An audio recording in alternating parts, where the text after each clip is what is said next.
오늘 설교는 출애굽 후의 여정을 간단히 살피면서 오늘 말씀으로 이어가 보도록 하겠는데요. 먼저 우리 한 구절 보겠습니다. 출애굽기 19장 1절 말씀입니다. 함께 읽습니다. 이스라엘 자손이 애굽 땅을 떠난 지 3개월이 되던 날 그들이 시내 광야에 이르니라.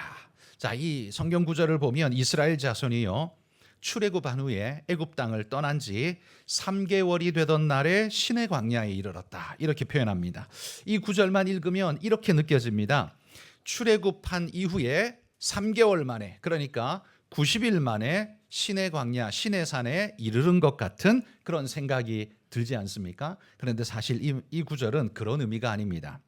출애굽 후에 시내산까지 세 번째 달이 되던 그날에 도착했다라는 그 말입니다. 이해가 되십니까? 3월 1일이라는 말이에요. 도착한 날이.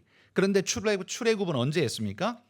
6월절 다음 날 출애굽을 했습니다. 6월절이 1월 14일인데요. 그 다음 날이니까 1월 15일에 출발해서 3월 1일에 시내산에 도착하게 됩니다. 총 기간이 얼마예요? 한 45일 정도 되는, 한 달 반 정도 만에 시내산에 도착하게 된 것입니다. 그리고 그 시내산에서 하나님은 율법을 주시고 성막에 그림을 보여주시며 성막을 건립하게 하셨고 제사장을 세우고 하나님 백성으로서의 기본을 구축하는데 거의 1년의 시간이 소요되도록 하셨습니다. 그리고 구름기둥과 불기둥, 만나를 경험하면서 하나님의 살아계심과 임재하심을 깨닫는 시간이 되게 하셨죠. 그리고 제사장에게 은나팔을 만들게 하셔서 나팔을 불어 행진을 하도록 명령하셨습니다. 그게 바로 지난주에 우리가 살펴본 민수기 10장의 이야기이죠. 머릿속에 한번 상상해 보십시오. 여러분, 수백만 명이 함께 행진하고 있는 그 광경은 보는 것만으로도 아마 장관이었을 겁니다. 그런데 그들이 시내산을 출발해서 떠나간 지 3일이 지났을 때, 우리 성경 한번 읽어봅니다. 민수기 10장 33절입니다. 읽어봅시다. 그들이 여호와의 산에서 떠나 3일 길을 갈 때에 여호와의 언약궤가 그 3일 길에 앞서가며 그들의 쉴 곳을 찾았고, 자, 시내산에서 출발한 지 3일 길을 가는데 하나님이 앞서가셨습니다.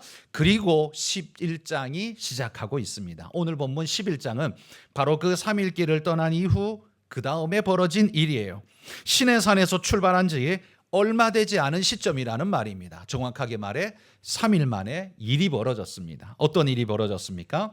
1절에 보시면 백성이 악한 말로 원망했다, 이렇게 표현합니다. 그냥 원망이 아니에요. 악한 말로 원망했대요. 원망을 해도요, 아주 적극적으로 했다는 소리입니다.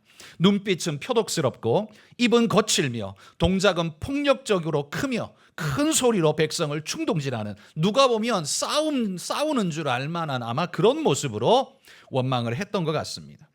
그 백성을 이끌고 나온 모세의 입장이 매우 난처해졌습니다.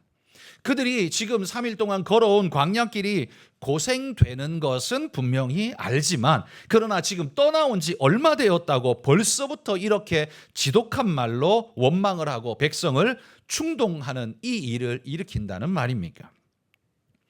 여러분, 원망과 불평은요, 인간 사이에서 당연히 있을 수 있고 항상 있어 왔던 것입니다. 그런데 원망과 불평이 그저 단순한 개인의 감정 표현, 이 정도로만 보기에는 그 영향력이 사실은 너무 큽니다. 이 원망과 불평의 특징이 뭐냐면 전염성입니다. 바이러스처럼 퍼져간다라는 특징을 가지고 있어요. 여러분의 주변에 불평 잘하는 분들, 여러분 혹 주변에 계시다면 머릿속에 한번 떠올려 보십시오. 그분들이 불평할 때 어떻게 했나 한번 떠올려 보십시오. 그분들은요, 대부분 자신들이 합리적인 지적을 한다라고 생각하고 그렇게 합니다. 그래서 합리적인 이야기를 하기 때문에 큰 소리를 쳐도 된다라고 생각하고 목소리가 보통 불평하는 사람은 큽니다. 주저하지가 않습니다. 자기는 불평이 아니라 합리적인 지적을 하니까요. 그러니까 목소리가 자꾸 커집니다. 그러나 정작 그들은 자신이 자기 속에 컨트롤 못하는, 다스리지 못하는 약함을 지금 폭발시키고 있다는 걸 본인은 사실 알지를 못합니다. 그리고 합리적이라는 말 뒤에 숨기를 좋아합니다. 그러다가 그것이 이게 아니었네 라는 사실을, 옳지 않네 라는 걸 발견되어진다 할지라도 그들은 또 한 번 숨습니다. 어디에 숨냐면 병증 뒤에 숨습니다. 이거 충돌 조절 장애가 있어서 그래. 그러면서 또 병증 뒤에 이렇게 숨는 모습이 있죠. 물론 진짜 충돌 조절 장애의 병증을 가지신 분들이 분명히 있을 겁니다. 그들에게는 물리적, 이 병리적 처방이 필요하고 그들은 도움을 받아야 하는 것이 맞습니다. 그러나 모든 사람이 그런 것은 아닙니다. 대부분은 충돌 조절 장애가 아니라 사실 충돌 조절 실패했기 때문에 사실 그렇게 일어나는 겁니다. 여러분, 장애가 뭡니까?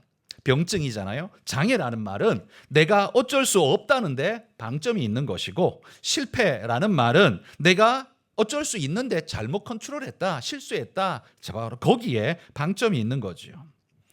사람들은 모두가 다 자신의 실패를 인정하기를 꺼려합니다. 그게 보편적이죠.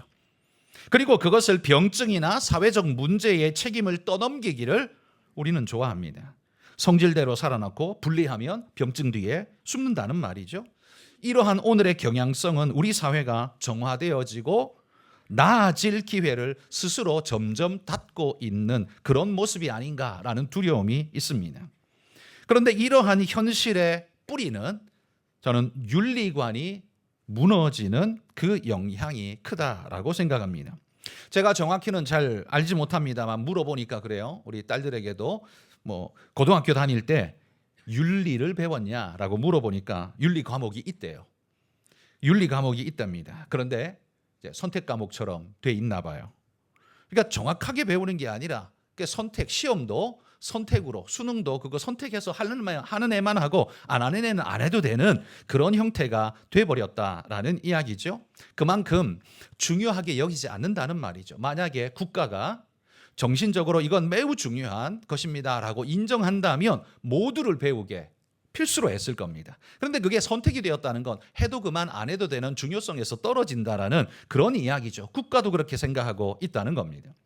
여러분, 가치관을 정립하고 인생을 살아갈 중요한 기준점을 세워야 되는 그 시기인 청소년 시기에 가장 중요한 인생의 가치를 세워야 함에도 불구하고 수능에 별로 영향을 주지 못한다는 이유로 중요하게 생각하지 않는 일, 이게 얼마나 우리 미래 사회를 좀 먹고 어렵게 만드는, 파괴시키는 일이 될 수 있는가를 우리는 두려운 마음으로 생각해야 합니다. 여러분, 한번 잘 생각해 보십시오.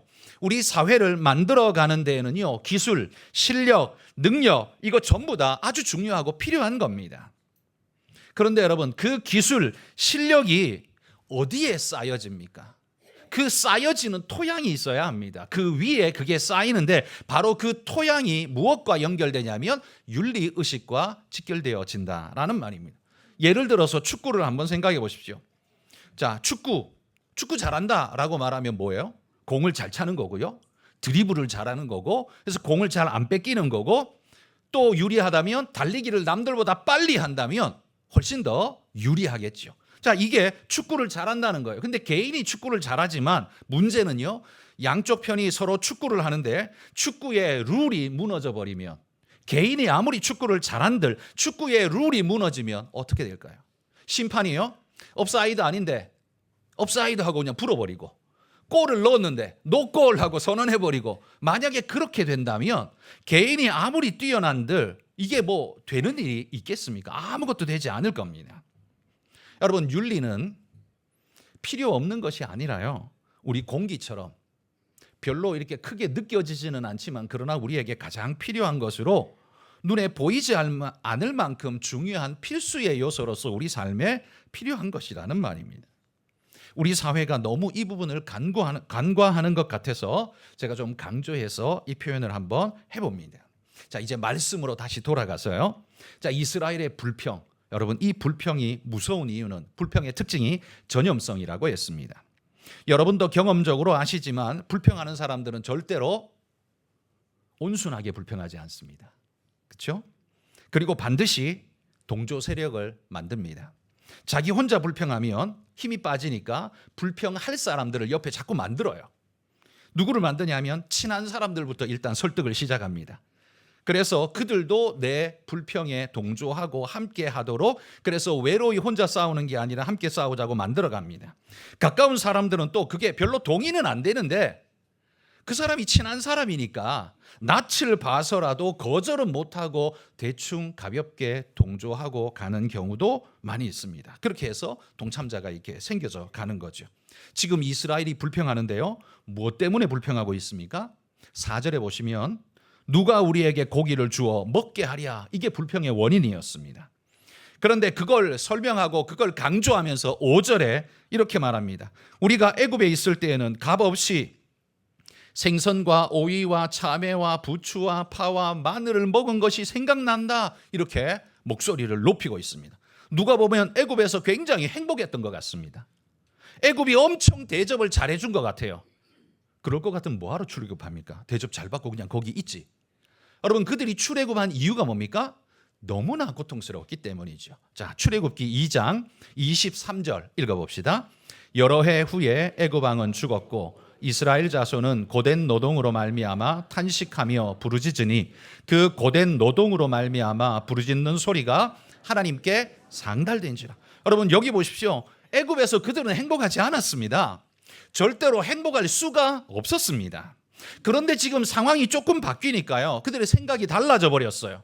마치 애굽이 파라다이스고 하나님이 지금 우리를 생지옥으로 끌고 가고 있다라는 것처럼 말하고 있어요. 그들은 애굽에서 고기와 생선과 오이와 참외와 부추와 파와 마늘을 얼마나 먹었을까요? 애굽이 그들을 종살이 시키면서 야, 일하려면 힘들지, 그래도 하루에 한 끼는 그래도 고기 먹어야지 하면서 하루에 한 끼는 고기를 줬을까요? 절대 그러지 않았을 겁니다. 종들에게 누가 그 고기를 그렇게 열심히 줍니까? 아마도 뭐 1년에 한두 번이나 나왔을까요? 그들은 일생에 1년에 몇 번 먹어보지도 못한 그것을 마치 그들의 말만 들으면 매일 먹었던 것처럼, 원하면 얼마든지 먹을 수 있었던 것처럼 이렇게 지금 표현하고 있습니다. 여러분, 원망하고 불평하면요, 원망하는 마음은요 항상 이렇게 역사를 왜곡시킵니다. 그들은 애굽에서 행복하지 않았습니다. 그냥 한두 번 먹어본 그것을 마치 매일 먹은 양 이야기한다는 겁니다. 그러면 이게 왜곡이죠. 이게 바로 불평이 만들어내는 문제입니다. 역사 왜곡을 시킨다는 겁니다. 그런데 여기 이 이야기를 듣고 모세가 어떻게 하는가를 한번 보십시오. 11절부터 15절에 보면 모세가 무너지고 있는 것을 우리는 보게 됩니다. 무엇 때문에 모세가 무너집니까? 대적 때문에? 아니요, 대적은 없어요. 환경이 힘들어서? 환경이 아니에요. 자기의 사랑하는 이스라엘 백성, 사역의 대상인 이스라엘 백성의 원망과 불평 때문에 모세가 지금 무너지고 있습니다. 그리고 모세는 하나님께 이렇게 또 자기도 불평하게 됩니다. 12절에 보시면 내가 그들을 배웠나이까? 내가 그들을 낳았나이까? 이렇게 원망하고 있습니다. 백성의 원망이요 전염되어져서 모세의 원망이 되어버렸습니다.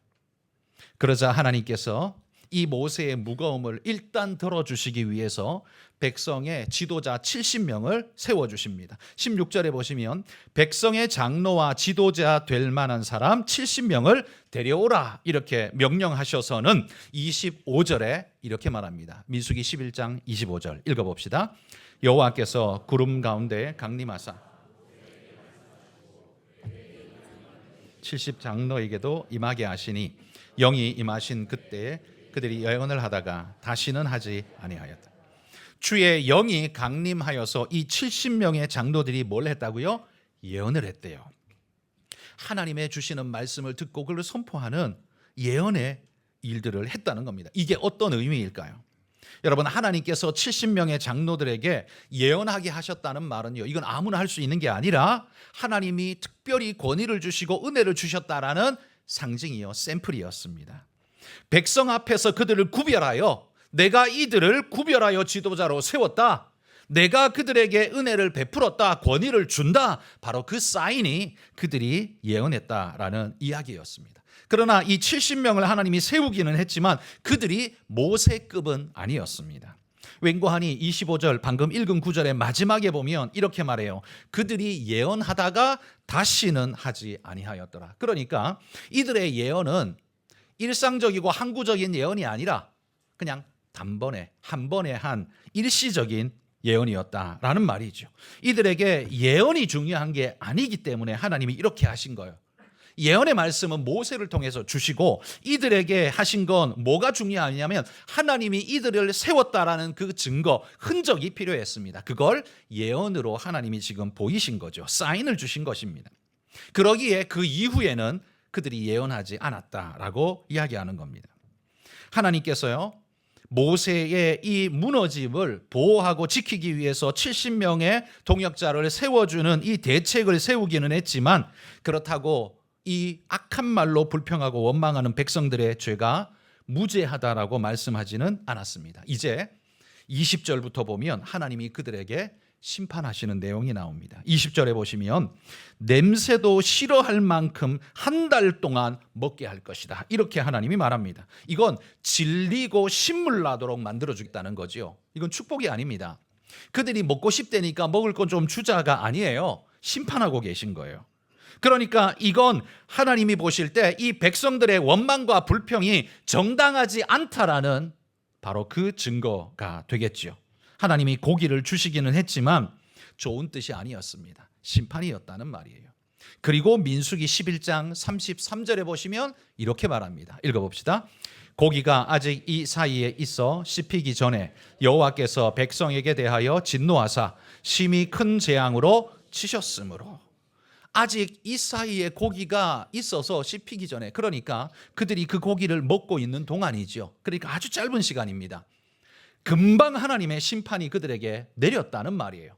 그러니까 고기도 주셨지만 심판도 함께 임한 겁니다. 그래서 그 고기를 먹다가 하나님의 심판받아 죽은 자들이 많이 생겼습니다. 그래서 그곳 그 지역 이름을 뭐라고 이름 지었냐면 기브롯 핫다와라고 이름을 지었습니다. 그 뜻이 뭐냐면 탐욕의 무덤이라는 뜻입니다. 다시 말해서 탐욕을 부리던 자들이 하나님의 징벌을 받아 심판을 받아 죽게 되었다라는 거죠. 그곳이 그 무덤이 되었다라는, 그래서 그 지역 그 이름이, 그곳 이름을 기브롯 핫다와라고 이름 짓게 되었다라는 이야기입니다.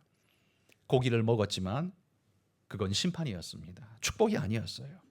오늘 민수기 11장 이야기가 이렇게 전개되고 있는데요.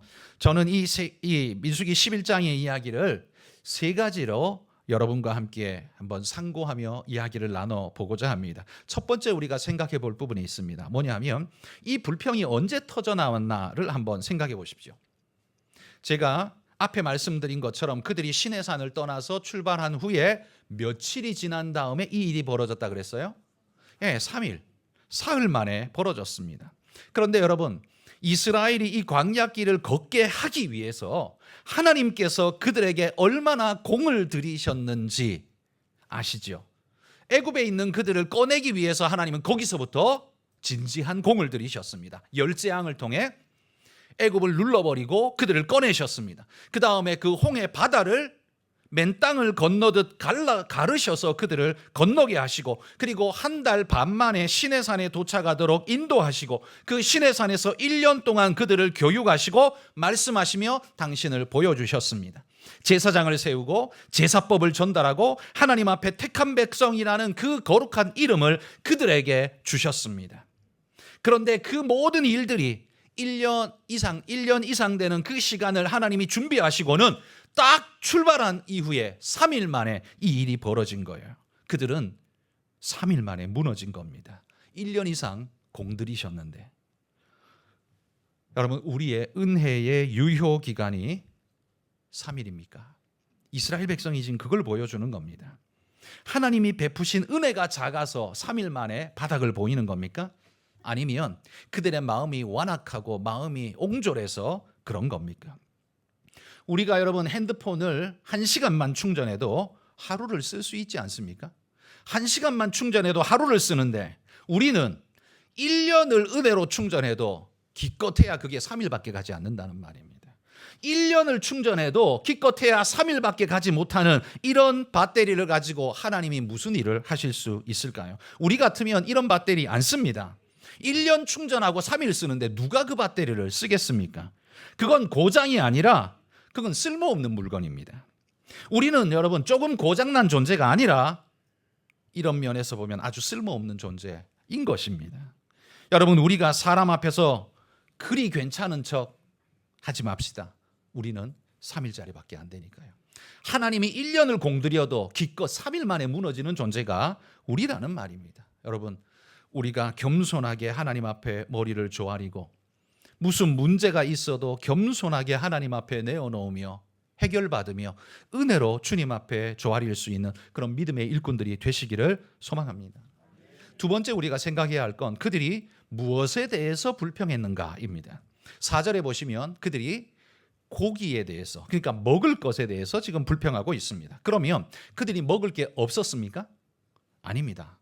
만나가 이미 내렸습니다. 매일 만나를 그들에게 주셨습니다. 그러니까 그들은 굶주린 상태가 아니라는 말이죠. 그러나 그들의 말을 들어보면 마치 먹을 게 아주 없는 사람처럼 말을 하고 있습니다. 그들은 굶주리지 않았지만 마치 굶주린 자처럼 말하고 있다는 겁니다. 여러분, 우리 자녀들도 그렇잖아요. 뭐 시큰 잘 사주다가 옷 한 번 안 사주면 맨날 안 사준다 이렇게 표현하잖아요. 맨날 안 사준다, 맨날 뭐 안 한다. 아니, 한 번밖에 안 했는데 그게 아이들의 불평거리인 것처럼 지금 이스라엘도 그래요. 지금 고기 없지 먹을 게 없는 건 아니잖아요. 굶어 죽는 상태가 아니잖아요. 그런데 그들의 말을 들어보면 마치 굶어 죽을 것 같은 현상인 것처럼 여겨지게 한다는 겁니다. 여러분, 사람의 불평은요, 그리 고상한 것에 불평하지 않습니다. 지극히 1차원적인 것에 그거 놓고 불평합니다. 인간은 이상과 하늘에 대한 높은 것을 논하기를 좋아하지만 결국 그의 불평은 어디에서 터지냐면 입에 들어가는 것, 단순한 것, 쉬운 것, 거기서부터 사람은 불평합니다. 여러분, 다른 거 생각할 필요 없이 여러분 우리 가정만 생각해도 그렇지 않나요? 우리 부모, 우리 자식에게, 우리 교회에서 불평하는 내용 여러분 한번 떠올려 보십시오. 고매하고 높은 이상에 대해서 불평하던가요? 그런 사람 하나도 없습니다. 조금 불편하고 약간 손해보고 쟤는 2개 먹는데 왜 나는 1개 줘? 이것 가지고 불평하지 고매한 것 가지고 불평한 사람 아무도 없습니다. 그런데 여러분 생각해 보십시오. 내가 불평했던 그거를 만약에 1년이 지난 다음에 내가 1년이 지난 시점에서 이때를 뒤돌아보면서 그 불평했던 사안을 생각해 본다면 어떤 마음이 들까요? 아마 제 생각에는요, 적어도 90% 정도는 아마 내가 왜 그랬을까? 뭐 굳이 그럴 필요 없었는데 라는 후회가 들 것 같아요. 한 10% 정도는 불평할 거 불평했다라고 할 수 있지만 대부분은 아마 불평 안 해도 되는 걸 아마 불평했다라고 생각이 들 겁니다. 굳이 안 해도 될 불평을 우리는 그걸 마치 어마어마한 일인 것처럼 그렇게 하면서 살아간다는 거죠. 그리고 불평할 때는요, 그것이 진짜 정당한 것처럼 진짜 합리적인 것처럼 목소리를 빵빵 높이면서 우리는 그렇게 불평한다는 말이에요. 여러분, 우리 인생 돌아보며 내가 불평하고 있는 게 뭔가를 돌아보십시오. 사실 그거 먹을 게 없어서가 아닙니다. 내 욕심이 발동해서입니다. 하나님이 은혜로 주신 것이 있는데 그거 말고 조금 더 나은 거 안 주냐라는 거기에서부터 불평이 시작하고 원망이 시작하지 않습니까? 그러면 하나님께 조금 더 나은 거 주시면 안 되겠습니까? 라고 기도하면 될 텐데 우리는 기도하지 않고 뭐예요? 그런 불평부터 쏟아낸다라는 말이죠. 여러분, 무엇을 말하느냐도 중요하지만 그것을 어떻게 말하느냐도 굉장히 중요합니다. 사고는 무엇을 말하느냐에서 사고가 나는 게 아니라 사람의 관계는 다 어떻게 말하느냐에서 사고가 납니다.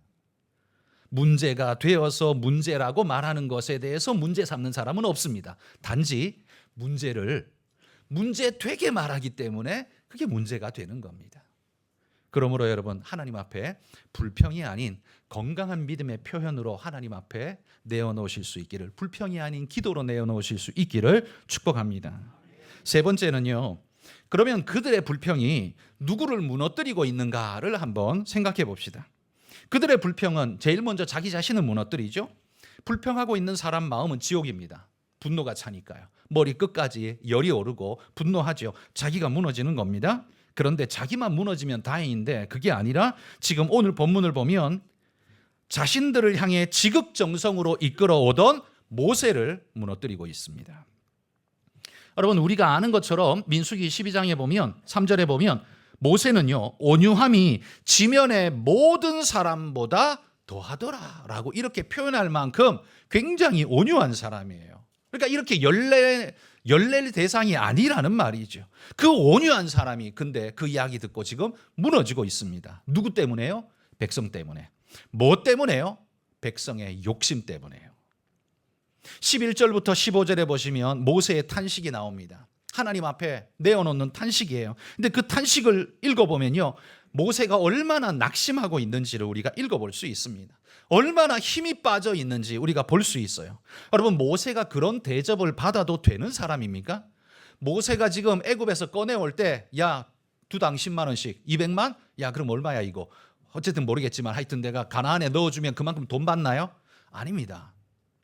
모세가 그들을 그렇게 힘겹게 꺼내온 이유는 그들을 위해서입니다. 모세를 위해서가 아니라 오직 그들을 위해서, 그들의 안락을 위해서, 평안을 위해서 꺼내왔을 뿐입니다. 그런데 지금 그 과정에 조금 어렵다는 이유 때문에 모세에게 이렇게 표현하고 있는 이것이 옳으냐라는 말이죠.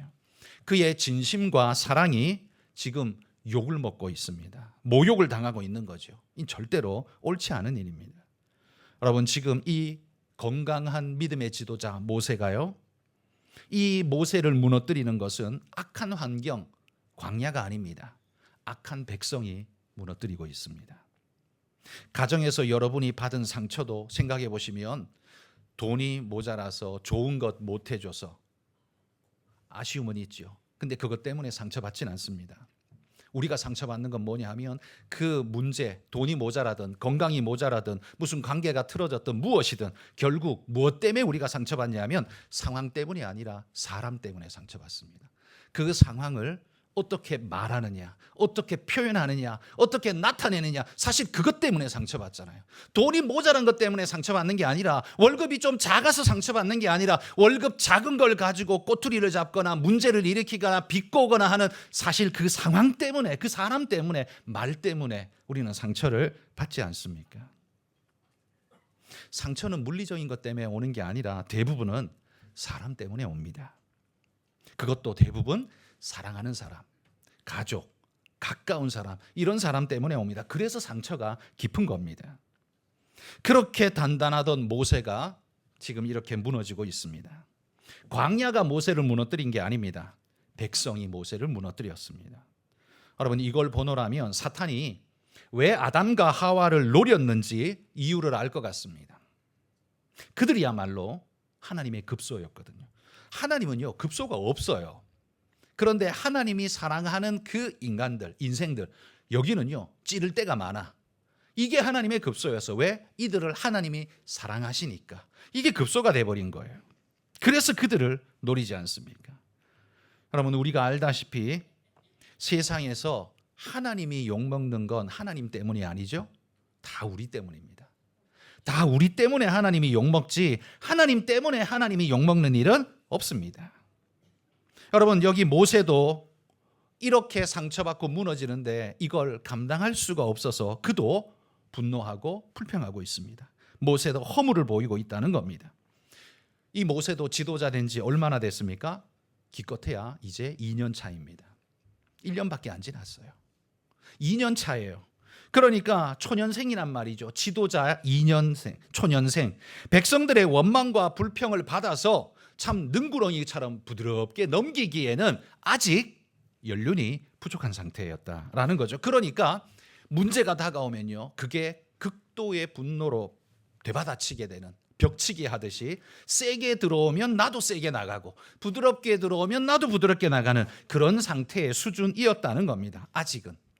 그러니까 모세가 지금 여기에서 백성들에게 공격을 받자 자기도 그냥 쉽게 무너져 버린다라는 이야기입니다.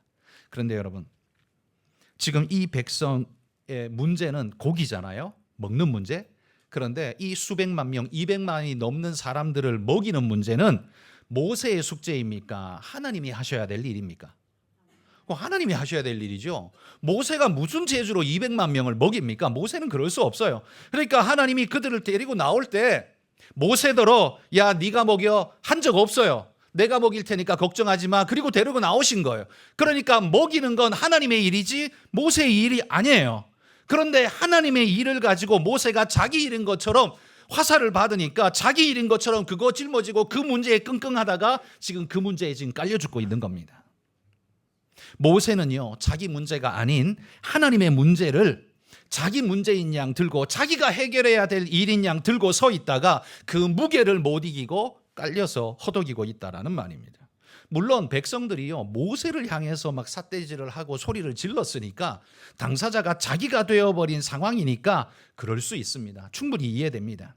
그러나 여러분, 모세가 이 상황에서 좀 더 의연하게 하나님을 의지해서 이 백성들에게 호통을 쳤더라면 어땠을까, 이런 생각이 듭니다. 온유함으로만 대하지 말고 좀 호통을 쳤더라면 어땠을까, 이런 생각이 들어요. 하나님께서 모세에게 이렇게 말한 적이 있죠. 여호와의 손이 짧아졌느냐, 그러면서 하나님 믿음으로 하라고 그렇게 하나님이 도전하신 적이 있습니다. 그런데 그 말이야말로 바로 이때에 모세가 백성에게 해야 되는 말 아닙니까? 고기가 없습니다, 먹을 게 없습니다, 뭐 그렇게 말하고 그걸로 독한 말로 불평할 때 여호와의 손이 짧아졌느냐, 하나님이 너희를 못 먹이실 것 같으냐 라고 큰 소리 빵 치면서 오히려 호통쳐야 하지 않았냐라는 말입니다. 왜냐하면 너희 먹이는 건 내 일 아니다, 나는 너희 못 먹인다, 하나님이 하실 거다. 근데 하나님이 너희 굶긴 적이 있느냐, 그렇게 큰 소리 쳤어야 한다는 거죠. 근데 아직 모세는 미숙했습니다. 자신의 해야 할 몫과 하나님이 하실 몫을 구분하지 못한 것 같습니다. 여러분, 우리도 생각해 보면 하나님이 책임지시고 하나님이 하실 일을 내가 해야 할 일인 것처럼 숙제처럼 짊어지고 있다가 그 무게 못 이기고 거기 깔려가지고 허덕허덕 하다가 시험 들고 무너져 버린 경우 여러분 얼마나 많습니까? 하나님께 맡겨야 할 걸 맡기지 않고 내가 다 해야 할 일처럼 생각하다가 무너진 경우 얼마나 많냐는 겁니다. 예를 들면 내일의 일, 내일은 내가 어떻게 못합니다. 날씨가 좋을지 나쁠지도 모르고 내가 준비는 하겠지만 최선은 다하겠지만 그러나 내 최선대로 내일이 되어진다는 보장은 하나도 없습니다. 그러므로 여러분, 우리는 오늘만 최선을 다하는 그게 우리의 몫이고요, 내일은 하나님의 거예요. 하나님의 몫입니다. 그분께 맡겨야 합니다. 그러니까 내일까지 미리 땡겨서 근심도 가불로 하면서 그 짐을 한 개, 두 개, 세 개, 네 개 다 머릿속에 얹어놓고 그거 걱정하다 보니까 어떻게 해요? 거기 깔려 죽는 겁니다. 거기 깔려 죽는 거예요. 지금 모세가 하는 모습이 그거 아닙니까? 근데 그게 모세만이 아니라 우리도 그렇게 산단 말이에요. 여러분, 내일 일은 성경에 예수님이 그러죠. 내일이 근심하게 하라라는 그 표현을 씁니다. 내일 거는요, 내일 거예요. 하나님이 하실 겁니다. 하나님의 영역의 것을 내 것인 양 부둥켜 안고 근심한다고 해서 하나도 바뀌지 않습니다. 우리는 오늘의 최선을 다하되 하나님의 것은 하나님께 맡기고 그분께 신뢰하고 맡기고 하나님이 하신다, 이 어리석은 자들아, 여호와의 손이 짧아졌느냐, 그렇게 호통치면서 여러분 담대하게 믿음으로 나아가시기를 축복합니다. 그리고 오늘 11장에는요 백성들의 이 불평과 원망 때문에 생긴 두 지명이 나옵니다. 11장 3절에 보시면 다베랴라는 지명이 나오고요, 34절에 보면 기브롯 핫다와라는 지명이 나옵니다. 이 두 지명은 사건 때문에 붙여진 이름입니다. 3절에는 그들이 하나님 앞에 원망하고 하다가 하나님이 불을 보내셔서 진영 끝에 불을 보내셔서 불이 나가지고 깜짝 놀라서 하나님 잘못했습니다 하고 모세가 기도하니까 하나님이 그 불을 꺼주셨다 그러죠. 그래서 여기 불 붙은 곳, 하나님이 그 혼내셔서 징벌하셔서 불 붙은 곳, 그게 다베라라는 뜻입니다. 불사름. 다베라의 뜻이 불사름입니다. 그러니까 그곳을요 불 붙은 곳이라고 이름 지었어요. 그러니까 다음에 이곳에 올 때마다 뭐가 생각나요? 우리가 잘못해서 하나님이 불로 심판했던 걸 기억하게 되겠죠.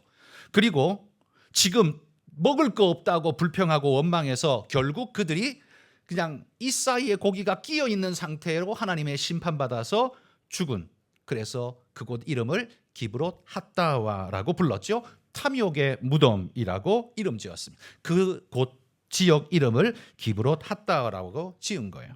그곳에 올 때마다 그 생각이 들겠죠. 우리가 하나님 앞에 고기 달라고 그때 그것도 좋은 말로 기도했으면 될 텐데 독한 말로 하나님 앞에 원망하다가 하나님이 진노하셔서 여기 많은 사람이 죽었어. 그래서 여기 무덤 봐. 이게 그들의 무덤이야. 이게 탐욕의 무덤이야. 그게 기브롯 핫다와가 됐다는 말입니다. 그런데 여러분 인생에는 다베라와 기브롯 핫다와가 없습니까? 하나님 앞에 쓸데없이 도전하다가 한 대 얻어맞고 다베라, 하나님의 징벌이 머문 곳, 탐욕의 무덤, 하나님의 진노가 임한 곳, 여러분 인생에 그런 흔적 없습니까? 내 인생의 다베라와 기브롯 핫다와는 어디입니까? 여러분 그거 돌아보면서 내가 어떻게 살아야 할지를 다시 한번 돌아보십시오. 굳이 그 실패한 역사의 그 사건 장소를 왜 굳이 그 이름으로 했을까요? 왜 굳이 성공이 아니라 실패의 이름으로 그 동네 이름을 지었을까요? 그건 기념하기 위해서입니다. 잘했다는 소리가 아니라 반대로 우리가 다시는 이런 죄를 짓지 말아야 한다라는 기념이죠. 여러분 인생에도 기브롯 핫다와가 있을 겁니다. 하나님 앞에 도전하고 하나님 뜻은 이리 가라고 하는데 내 마음대로 저리 갔다가 사고치고 얻어맞고 돌아와서 하나님 앞에 울며 돌아왔던 그 장소, 그 시간, 그때가 있을 겁니다. 여러분 그때를 돌아보면서 우리의 신앙이 어떠해야 하는지 다시 한번 되짚어보고 불평과 원망으로 내 인생을 채울 게 아니라 하나님의 은혜를 헤아려보고 그분을 향한 신뢰로서 믿음으로 나아가는 그런 건강한 믿음의 신앙인이 되시기를 주의 이름으로 축복합니다.